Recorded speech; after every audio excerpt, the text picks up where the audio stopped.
찬송가 322장 함께 찬송 드리겠습니다.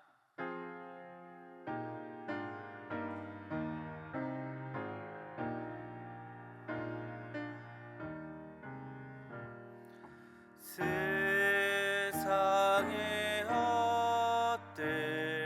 헛되기네 버리고 하나님 이를 높이리세. 온 천하 백성 모두 나와서 다 같이 하나님만 섬기세. 세상의 헛된 의상 버리고 인간의 모든 부귀영화와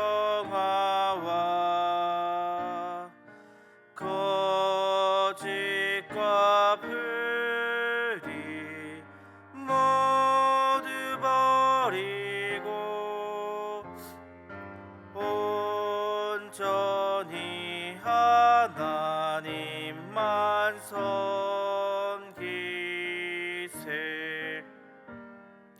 주님의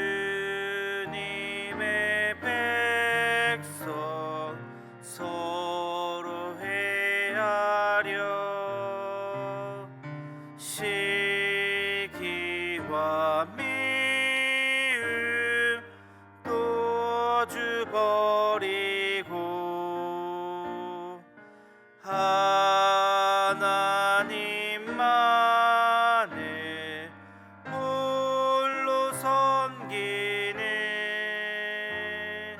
천국으로서 이루어주소서.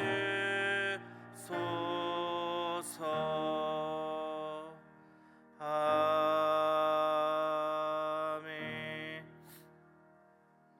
우리에게 기도 제목 가지고 함께 기도했으면 좋겠습니다. 우리 어제 담임 목사님을 통해 하나님께서 주신 말씀대로 살아갈 수 있도록 기도했으면 좋겠습니다. 진실하고 거룩하게 우리가 늘 주님 앞에 깨어 살아가게 하여 주시옵소서. 우리 교회의 7대 비전 중 첫 번째 비전, 영혼 구원하여 제자 삼는 삶 사는 삶 살 수 있게 해달라고 기도해 주셨으면 좋겠습니다. 특별히 또 오늘부터 우리 교역자 MT가 시작됩니다. 오가는 발걸음 다 함께 해 주시옵고 가서 또 회의도 하고 여러 가지 정책들을 의논할 것인데 하나님 아버지 우리와 함께 해 주셔서 지혜롭게 나누고 하나님의 뜻에 우리가 맞춰갈 수 있게 해달라고 함께 시간 기도 제목 가지고 기도드리겠습니다. 사랑하는 가 풍성하신 하나님 아버지, 은혜를 너무나 감사드립니다. 하나님 아버지, 은혜를 더하여 주시고 함께하여 주시옵소서. 하나님 아버지, 우리에게 귀한 말씀 담임 목사님을 통하여 허락하여 주시고 너무나 감사드립니다. 우리가 어제 받은 말씀대로 살아가게 하여 주시옵소서. 진실하고 거룩하게 주님 앞에서 깨어 살아갈 수 있도록 우리의 모습을 살펴보게 하시고 주의 말씀 앞에 깨어 살아갈 수 있도록 주님 함께하여 주시옵소서. 하나님 아버지, 우리 교회가 영혼 구원하여 제자 삼는 삶 살아가는 교회 되기를 원합니다. 주님이 원하시는 바로 그 일을 위해 살아가는 교회 되기 원합니다. 다른 것에 허비하지 않게 하시고 다른 것에 눈을 돌리지 않게 하시고 온전히 우리 교회가 영혼 구원하여 제자 삼는 삶을 살아가는 그것에 우리의 모든 것을 집중하는 교회가 되기를 주여 간절히 구하오니 하나님 아버지여, 영혼 구원하여 제자 삼는 삶을 살아가는 교회 될 수 있도록 우리를 은혜를 베풀어 주시옵소서. 하나님 아버지, 오늘부터 교역자 MT가 시작됩니다. 오가는 모든 길들 하나님 지켜 주시옵고 함께 가서 또 하나님 교육들끼리 여러 가지 교회 일들을 의논하고 하나님 아버지여 생각할 때에 하나님 아버지 함께하여 주시고 은혜 베풀어 주셔서 주님께서 원하시는 일에 우리가 맞춰갈 수 있도록 주님 은혜를 다하여 주시옵소서. 하나님 아버지 함께 해주시기를 주여 간절히 빌곤합나이다. 은혜 베풀어 주시고 함께하여 주시옵소서.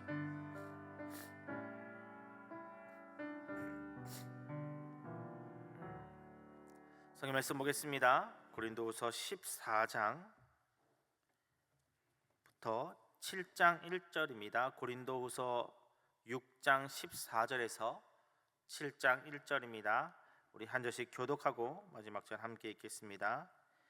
너희는 믿지 않는 자와 멍에를 함께 매지 말라. 의와 불법이 어찌 함께하며 빛과 어둠이 어찌 사귀며 그리스도와 베리알이 어찌 조화되며 믿는 자와 믿지 않는 자가 어찌 상관하며 하나님의 성전과 우상이 어찌 일치되리요. 우리는 살아계신 하나님의 성전이라. 이와 같이 하나님께서 이르시되 내가 그들 가운데 거하며 두루 행하여 나는 그들의 하나님이 되고 그들은 나의 백성이 되리라. 그러므로 너희는 그들 중에서 나와서 따르고 있고 부정한 것을 만지지 말라. 내가 너희로 영접하여 너희에게 아버지가 되고 너희는 내게 자녀가 되리라. 전능하신 주의 말씀이니라 하셨느니라. 함께 읽겠습니다. 그런즉 사랑하는 자들아, 이 약속을 가진 우리는 하나님을 두려워하는 가운데서 거룩함을 온전히 이루어 육과 영의 온갖 더러운 것에서 자신을 깨끗하게 하자. 아멘. 본문이 시작되는 14절에 너희는 믿지 않는 자와 멍에를 함께 하지 말라라는 구절은 흔히 불신자와 결혼을 금지하는 구절로 사용되지만 좀 더 포괄적인 뜻을 가지고 있습니다. 우리의 삶 전반에 걸쳐 신자와 비신자에 대해 이야기하고 있는 본문이기 때문입니다. 바울은 5가지 질문을 더하며 믿지 않는 자와 멍에를 함께 하지 말라는 권면의 의미를 강화시킵니다. 의와 불의가 함께 할 수 있는가? 빛과 어둠이 사귈 수 있는가? 그리스도와 사탄이 조화될 수 있는가? 믿는 자와 믿지 않는 자가 상관할 수 있는가? 하나님의 성전과 우상이 일치할 수 있는가 하는 질문입니다. 모든 질문의 답은 없다입니다. 바울은 분리와 거룩에 대해 이야기하고 있습니다. 분리와 거룩, 다르게 표현하자면 구별이 되겠지요. 바울은 지금 고린도 교회 성도들에게 구별되게 살기를 권면하고 있습니다. 고린도 교회가 있는 고린도는 무역이 아주 발달된 항구 도시였습니다. 배들이 정박하며 쉬었다가는 향락의 도시였으며 동시에 바다와 밀접했기에 미신이나 이방신들에 대한 신앙이 많았던 도시였습니다.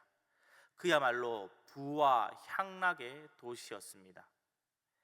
이러한 배경 가운데 바울은 이들이 살고 있는 고린도 도시에서 구별되게 살기를 바란 것입니다. 고린도 전서를 읽어보신 분들은 아시겠지만 고린도 교회 성도들에게는 많은 성령의 은사들이 나타났지만 실상 그들의 삶은 세상 사람들과 다를 바가 없었습니다. 예수님을 믿으면서도 믿지 않는 자들처럼 성적으로 문란한 이방신의 신전에서 예식에 참여하고 공공연하게 그곳에서 먹고 마시는 것에 대해 거리낌 없는 것은 물론이고 그것에 우리가 참석해도 된다라고 공적으로 이야기하고 있는 사람들이 있었으며 심지어 어떤 이는 계모와 어떤 이는 사람이 아닌 것과 관계를 맺기도 했습니다. 부자 교인이 많이 먹고 취하고 있는 가운데 그 옆에서는 가난한 교인이 굶고 있는 상황도 있었습니다. 교회 안에는 여러 가지 파로 나뉘어 서로 싸웠으며 세상 법정에 서로 고소하기도 했었습니다. 또 영적인 은사가 많은 이들이 다른 이들의 영적 은사가 없거나 많이 받지 못했다며 오히려 의수되고 무시하는 일도 있었습니다. 그야말로 세상 사람들과 다를 바 없는, 아니 세상의 논리를 교회로 가지고 와서 교회를 망치고 오히려 더 악취를 풍겨내는 일들이 많았습니다.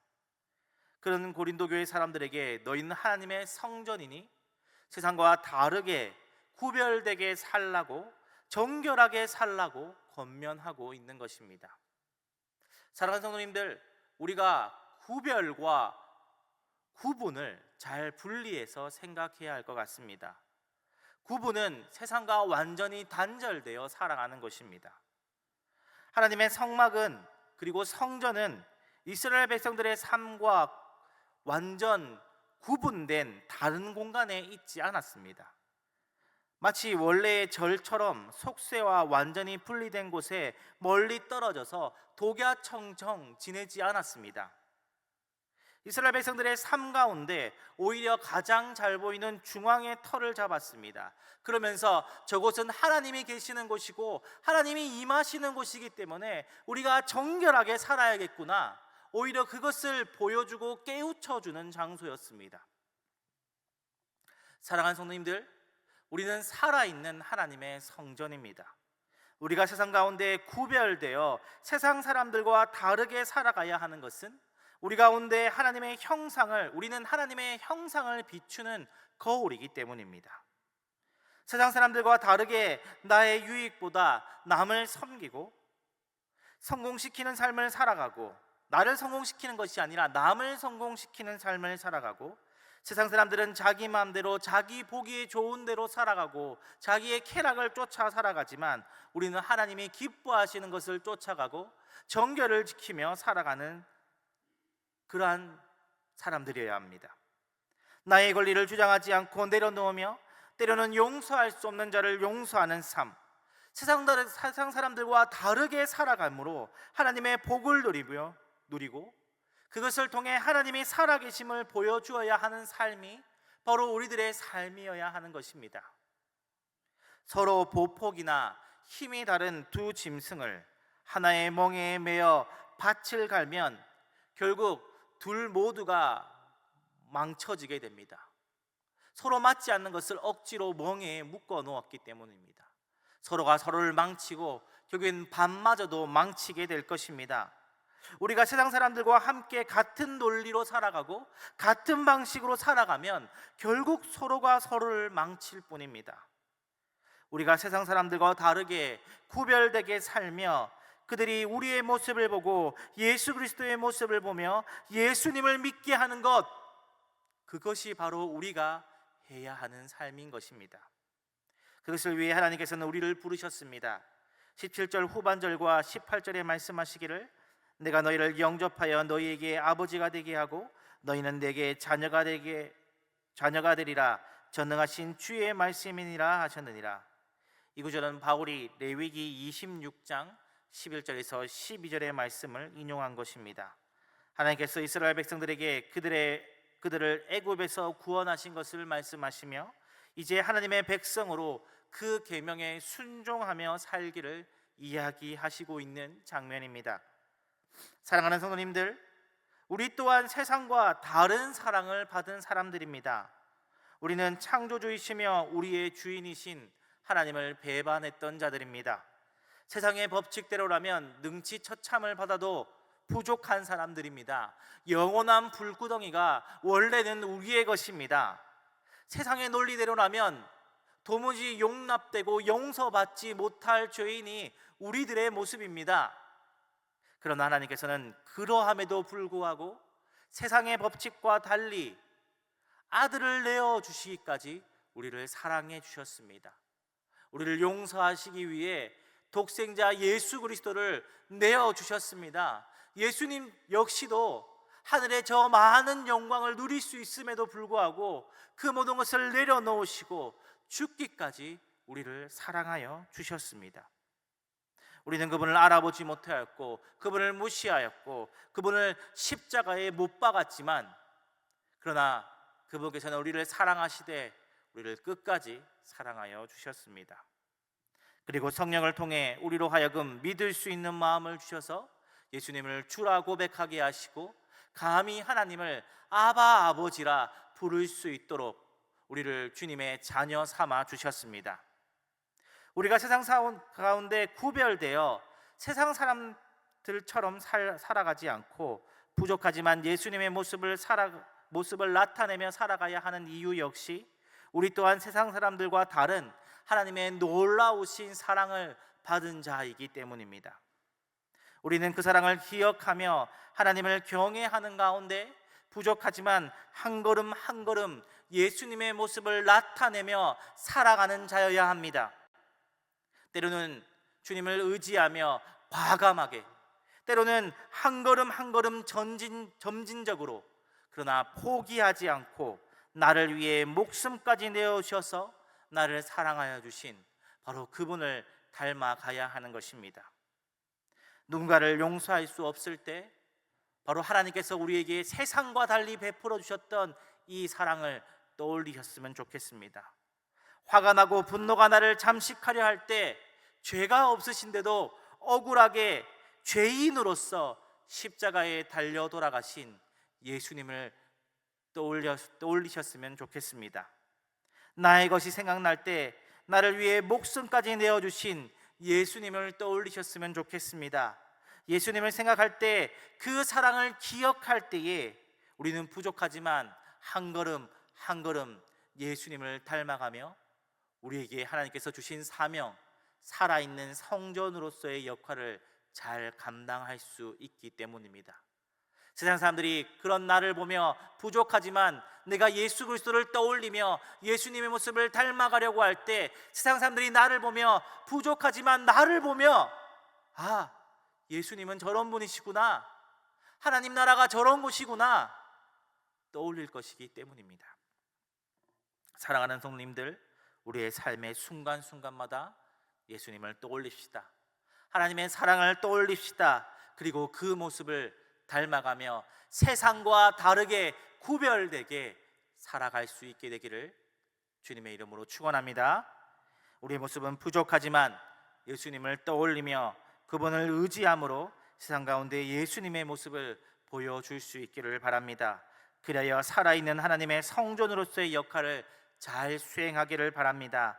세상 사람들이 나의 모습을 보며 예수님의 모습을 떠올리고 예수님께서 정말 살아 지금도 역사하시는 분임을 고백하는 그러한 일들이 저와 성도님들에게 있기를 주님의 이름으로 축원합니다. 기도하겠습니다. 하나님 아버지, 그렇습니다. 우리가 복 받기를 원합니다. 하나님 닮은 모습으로, 예수 그리스도를 닮은 모습으로 살아 하나님의 복을 받는 자들이 되게 하여 주시옵소서. 그래요, 세상 사람들에게 저는 예수 그리스도를 닮은 삶을 살아가기에 하나님이 저렇게 복을 주시는구나, 하나님이 지금도 살아계시구나, 우리가 예수 그리스도를 떠올리며 우리의 모습을 하나하나 내려놓을 때, 세상 사람들과 다르게 살아갈 때 우리에게 복을 주시옵고, 세상 사람들로부터 하나님을 높이는 그런 살아있는 하나님의 성전으로서의 역할을 잘 감당하는 우리의 모습이 되게 하여 주시옵소서. 오늘 말씀 예수님 이름으로 기도드렸습니다. 아멘.